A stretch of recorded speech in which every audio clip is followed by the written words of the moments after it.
What's up guys, I welcome you to one more video with us. आज हम लोग करने वाले हैं continue with our first chapter of social studies which is heritage of India. Now in the previous class हम लोगों ने देखा था दैट इंडिया का जो हेरिटेज है इसको हम लोग ब्रॉडली दो पार्ट में डिवाइड करते हैं. The first part talks about natural heritage of India and the other part is cultural heritage of India.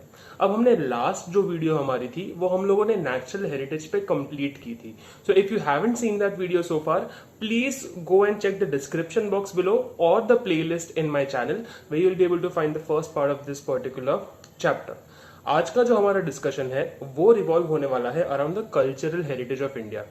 अब अगर नेचुरल एंड कल्चरल हेरिटेज में थोड़ा बहुत अगर मैं डिफरेंस आपको वापस रिकैप करवाऊं तो नेचुरल हेरिटेज जो होता है वो नेचर द्वारा दिया गया हेरिटेज है. उसमें किसी भी तरीके से ह्यूमन का कुछ भी रोल या काम होता ही नहीं है. But when we talk about the cultural heritage of India तो यहाँ पे ये पूरा का पूरा जो हमारा हेरिटेज है, ये जो हमारा वेल्थ है जो हम आगे कैरी फॉरवर्ड करना चाहते हैं, ये प्योरली मैन मेड होता है. These are reflection of the way in which humans have lived their life और इन्हीं चीजों को हम आगे कैरी फॉरवर्ड करना चाहते हैं एज आर नेशनल वेल्थ. अब जब हम लोग इंडिया में कल्चरल हेरिटेज की बात करते हैं तो इंडिया में बहुत ही एक डाइवर्स एंड रिच हेरिटेज है. एंड ये डाइवर्स एंड रिच हेरिटेज हमें हमारे आर्किटेक्चर एंड स्कल्पचर के थ्रू भी देखने मिलता है which is as old as 5000 years old. जब हम किसी भी तरीके की कल्चर की बात करते हैं, talks about a way of life, और हमारे कल्चरल हेरिटेज का एक बहुत अहम हिस्सा है इंडस वैली सिविलाइजेशन. एंड वो टाइम का एक टेस्टमेंट है जिसने बताया है दैट हमारा जो इंडस वैली सिविलाइजेशन था और वहां के जो रिमेन्स हमें मिले उसके थ्रू हम लोगों को ये पता चला that it was one of the most developed form of human civilisation. उस समय जब हमारे पास इतनी ज्यादा साइंस एंड टेक्नोलॉजी नहीं थी, ट्रेडिशनल टूल्स थे, बेसिक चीजें थी, बट फिर भी हम लोगों ने एक बहुत साइंटिफिक अप्रोच ऑफ लिविंग अपनाया था, एक बहुत अच्छा तरीका ऑफ टाउन प्लानिंग अपनाया था जिसको आज भी काफी ज्यादा लोग स्टडी करने आते हैं as a pure model of a perfect design of a town. And ये चीज हमारे लिए बहुत बड़े प्राइड की बात है कि हम लोग इस हेरिटेज को अपने आगे वाली जनरेशन को दिखाने के लिए कैरी फॉरवर्ड कर सकते हैं. We should be proud that we belong to the lineage which set the foundation stone for the most developed human civilisations. अब जब हम लोग किसी भी सिविलाइजेशन की बात करते हैं ना, तो एक सिविलाइजेशन के साथ साथ उसके कुछ ना कुछ कोर एलिमेंट्स भी जुड़े हुए रहते हैं. तो जब हम लोगों ने इंडस वैली सिविलाइजेशन के बारे में ढूंढना चालू किया, जब हिस्टोरियंस ने, जब आर्कियोलॉजिस्ट ने बहुत ज्यादा उन चीजों को स्टडी किया, तो उसमें काफी ज्यादा रिमेन्स निकले. Now what do I mean by remains? यहाँ पे काफी ज्यादा रेमिनेंट्स थे which are a symbol, which are a living proof of that time. तो उसी तरीके से हमारे पास दो पर्टिकुलर स्कल्पचर्स थे, specifically of the dancing girl and the bearded man, जिनके फोटोज अभी आपको स्क्रीन पे भी दिख रहे होंगे. Both of these sculptures are indicative of the fact that हमारे टाइम पे, even in that ancient time, हमारा आर्ट एंड स्कल्पचर की तरफ जो लगाव है वो कितना ज्यादा स्ट्रांग था. And the detail in with which the particular sculptures have been inscripted also are a proof of the amazing craftsmanship जो हमारे कंट्री में एग्जिस्ट करता था. Even apart from that, we see that there were many other remains of goddesses, humans, animals and toys जो कहीं ना कहीं are made out of terracotta clay. So it goes on to show you कि how clay and pottery and sculpture was a deep-rooted part of our heritage, of our culture. पुराने जमाने में भी वो हमारे लिए बहुत इंपॉर्टेंट था. आज भी कहीं ना कहीं आर्ट, लिटरेचर एंड स्कल्पचर हमारे लिए उतना ही इंपॉर्टेंट माना जाता है. अब जब हम लोग आगे बढ़ते हैं तो हमें देखना है दैट इंडिया जो ये हमारा धरती है ना, it is a very rich land of religious relevance. हमारे कंट्री के अंदर धर्म को हम लोग बहुत ज्यादा मान सम्मान देते हैं. अब इसके वजह से जब भी हम लोग किसी भी एक पर्टिकुलर धर्म की बात करते हैं तो उसके कुछ सिंबल्स होते हैं. सेम तरीके से आप स्क्रीन पे भी देख पा रहे हो कि जैसे जैनिज्म है, जैनिज्म रिलीजन के कालखंड स्टैचूज जो आप देखोगे तो उसके ऊपर जो कलाकारी की गई है, that is a great testament about the fact that हमारा कितना ज्यादा रिलीजियस इंपॉर्टेंस था. राइट अगर ये चीज आज भी हम लोग कैरी फॉरवर्ड कर रहे हैं, इनके बारे में बात कर रहे हैं, आपको ये चीजें पढ़ाई जा रही है, क्लियरली इंडिकेट करता है कि हमारे लिए ये कितना इंपॉर्टेंट होगा. Not just Jainism but even when we talk about the Buddhism religion, जब गौतम बुद्ध का जो एक स्टैचू है या फिर जो स्कल्पचर है in a meditative state, that also holds a lot of prominence and a lot of importance as far as India's rich religious relevance is concern. I hope ये दोनों पॉइंट्स आप लोगों को अच्छे से समझ में आई है. Now India has always been known as a land of cultural confluence. Now what do I mean by cultural confluence? Confluence का मीनिंग होता है इकट्ठा होना. अब इंडिया ये जो जमीन है ना, यहाँ पे ट्रेड करने के लिए काफी ज्यादा लोग आए. कुछ लोगों ने तो हमारे ऊपर बहुत सालों तक रूल भी किया. आप देखोगे कि इंडिया के कल्चर के अंदर Arabs, cushion, Persian, Mughals, Britishers and even French and Portuguese people का कहीं ना कहीं बहुत इम्पैक्ट रहा है. एंड जब भी हम लोग किसी भी एक पर्टिकुलर इंसान के साथ एक ट्रेड के रिलेशन में आते हैं या फिर एक इकोनॉमिक एक्सचेंज के रिलेशन में आते हैं, तो बाय डिफॉल्ट हम लोग काफ़ी ज़्यादा चीज़ें शेयर करते हैं. हम लोग हमारी वे ऑफ लिविंग शेयर करते हैं. हम लोग एक दूसरे की लैंग्वेजेस, एक दूसरे के रिलीजन से इंस्पायर होते हैं. आज भी अगर हम लोग देखेंगे तो ब्रिटिश लाइफस्टाइल ने हमें टी, ये जो बेवरेज है, वो पीना सिखाया. कहीं ना कहीं मुगल्स के वजह से हमारे आर्किटेक्चर में हम लोग काफ़ी ज़्यादा चीज़ें अभी भी ऑब्जर्व करते हैं. तो जब भी हम लोग एक कल्चरल कॉन्फ्रेंस की बात करते हैं, जो अलग अलग लोग हमारे धरती पे आए थे, इंडिया पे आए थे, उन लोगों ने अपनी एक छाप छोड़ के वो गए हैं. एंड वो छाप भी हमारे लिए एक बहुत इंपॉर्टेंट चीज़ है, क्योंकि आज जिस तरीके से हम लोग जीते हैं उसमें कहीं ना कहीं इन लोगों का भी कुछ ना कुछ हाथ तो डेफिनेटली है. So as a result of that, our lifestyle today has been crafted as a result of the cultural confluence of the past.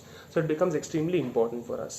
Moving ahead, जब यहाँ पे इतने अलग अलग टाइप के लोग आए थे, अलग अलग कॉन्टिनेंट से लोग इंडिया में आए थे, सो उनके रहने के तरीकों में हम लोगों ने बहुत सी चीज़ें देखी. जैसे आज इंडिया में अगर आप पैलेसेस, बिल्डिंग्स, स्कल्पचर्स देखेंगे तो आपको कहीं ना कहीं उनके स्टाइल ऑफ डिजाइनिंग, उनके आर्किटेक्चर में भी जो अलग अलग कल्चर के जो लोग यहाँ पे आके गए, उनका कुछ ना कुछ एक रेलेवेंस दिखेगा.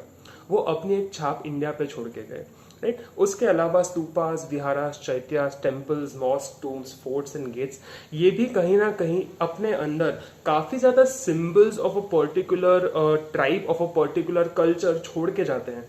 And that is another point why India should be extremely proud that हमारे पास ये डाइवर्सिटी है.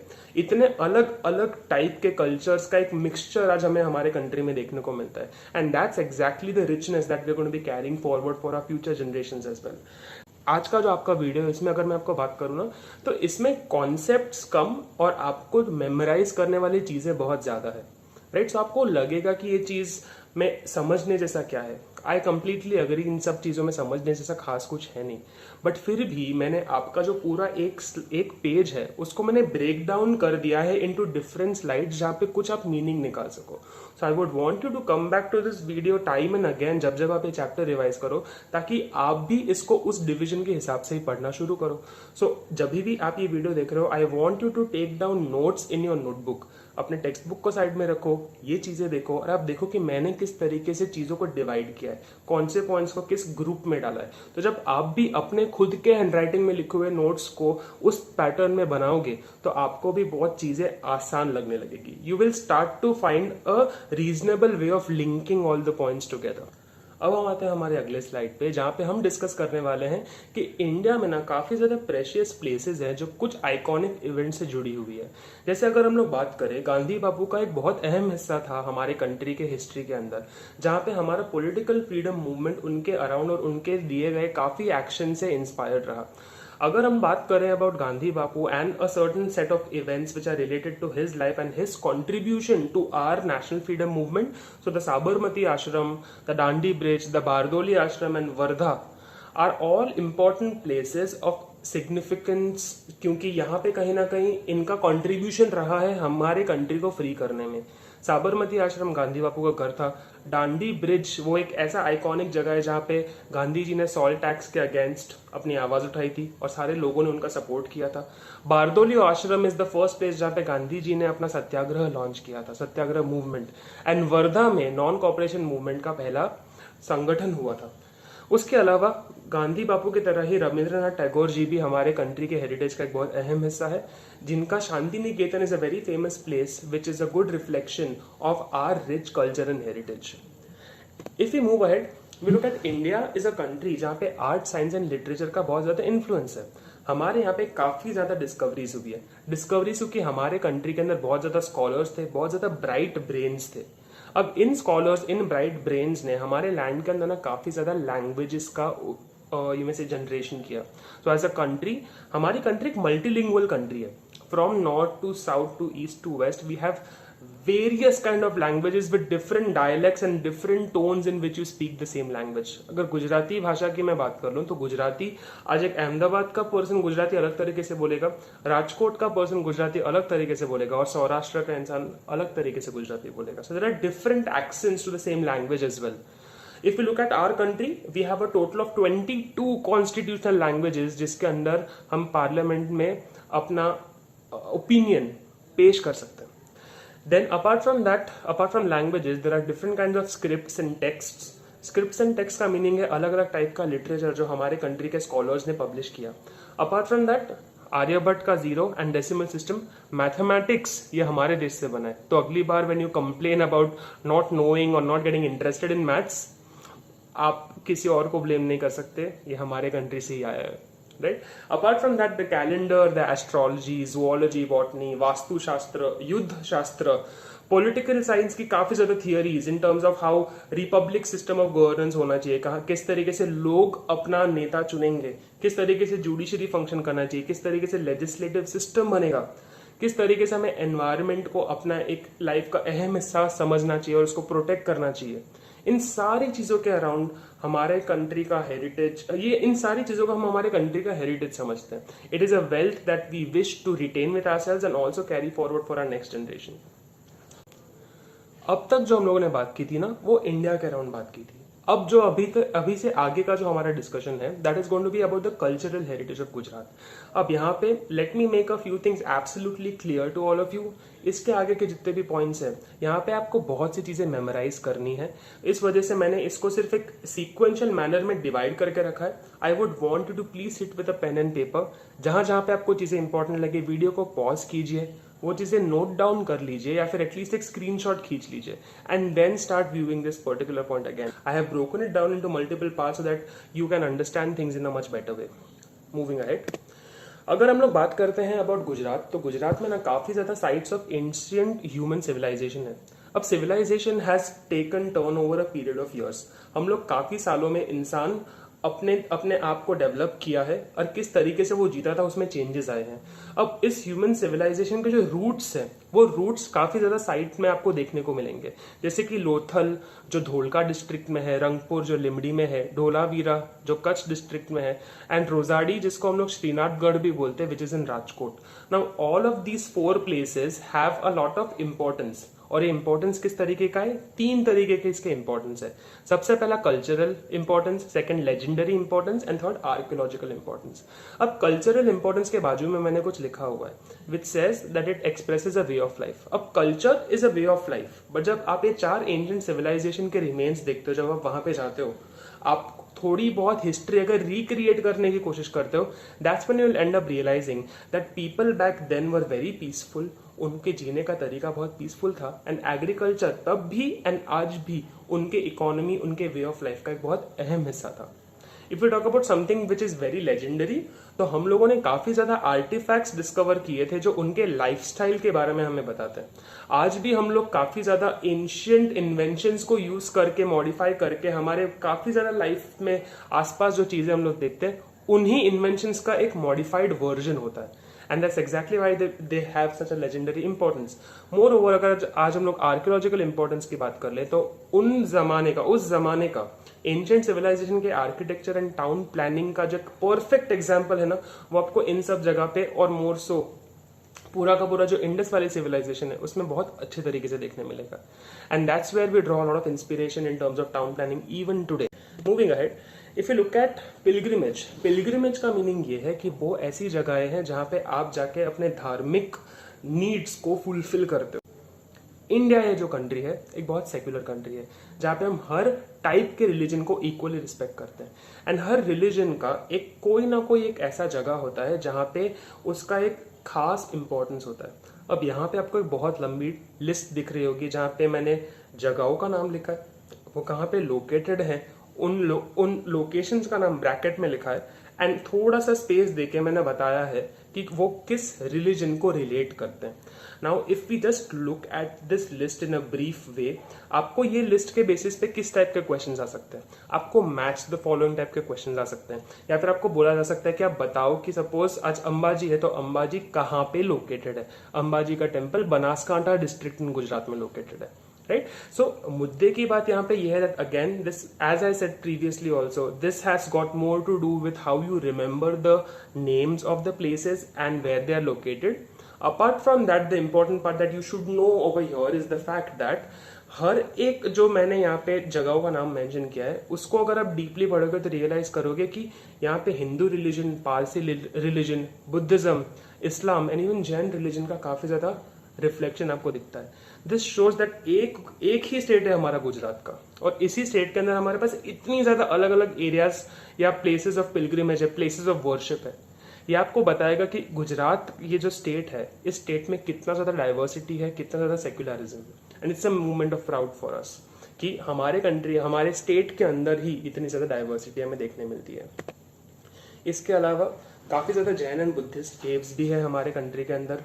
जिस तरीके से टेम्पल्स इंपॉर्टेंट है, वैसी तरीके से यहाँ पे केव्स भी इंपॉर्टेंट होंगे. उन केव्स के अंदर के स्क्रिप्चर्स भी इक्वली हमारे लिए इंपॉर्टेंट होंगे.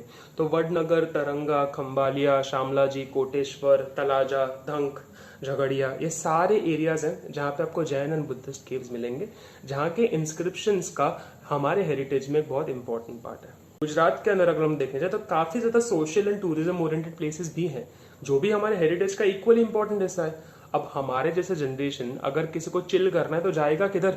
इन्हीं जगहों पे तो जाएगा. सो let's look at the different places. अगर आप इनमें से किसी भी जगह पे नहीं गए हो ना, तो आपको पता है कि आपको लॉकडाउन खुलने के बाद अपने पेरेंट्स को कहाँ ले जाने के लिए कहना है. Right. So let's look at the different areas where tourism has a lot of importance. So the first place is Polo Forest, जो अहमदाबाद के काफी पास है, हिम्मतनगर में ही है. It's बेयरली 1.5 drive. बहुत अच्छी जगह है, बहुत ग्रीनरी है, बहुत शांति है, जरूर जाना चाहिए. उसके अलावा Vijaynagar, which is in Sabarkantha, kite festival जो अपने रिवर फ्रंट पे होता है, काकरिया कार्निवल जो अहमदाबाद के काकरिया लेक में होता है. काकरिया लेक पहले बहुत फेमस था, बट जब से रिवर फ्रंट आया तब से सारी एक्टिविटीज रिवर फ्रंट पे होने लगी. बट आज भी काकरिया में एक ओल्ड वर्ल्ड चार्म है. Right. Apart from that, Tanariri festival in Vadnagar and the Rannotsav in Kutch are all important places जहाँ पे social and tourism related activities होती है, और बहुत जगहों से लोग आते हैं इन जगहों को विजिट करने के लिए. राइट. लास्टली, जब हम लोग हमारे हेरिटेज की बात करें तो गुजरात के अंदर ना काफी ज्यादा फेयर्स भी कंडक्ट किए जाते हैं. अब ये हर एक फेयर का अपना अपना एक टाइम होता है, जो वो जिस टाइम में वो फेयर लगाया जाता है. अब बिकॉज ये फेयर्स का एक रीजनल इंपॉर्टेंस है, इस वजह से जो टाइम जोन आपको दिखेगा वो टाइम जोन गुजराती कैलेंडर के हिसाब से होगा. राइट. सो यहाँ पे मैंने वापस से वही चीज आपके सामने रखी नहीं है. There are about 15 important fairs, जहाँ पे फेयर्स, उनका लोकेशन और उनकी तिथि का मीनिंग है time of occurrence as per the traditional calendar दिया गया है. I want to refer to it. As I said again, there isn't anything major for me to explain. इसमें से काफी ज्यादा फेयर्स है जिनका रेफरेंस हम लोग आगे के चैप्टर्स में भी पढ़ेंगे. तो जहां जहां पे उसका रेफरेंस आएगा वहां पे we will give you a detailed explanation about what that fair is and उसका सिग्निफिकेंस किस तरीके से हमारे लिए जरूरी है. Right. So that will be all for this particular video. In the next part, we'll look at India, its land and its people, and we will wind up the chapter in the next part itself, right? Thank you for watching our videos and loving us so much. Keep supporting us and share this video if you feel that this has helped you in learning in any which way.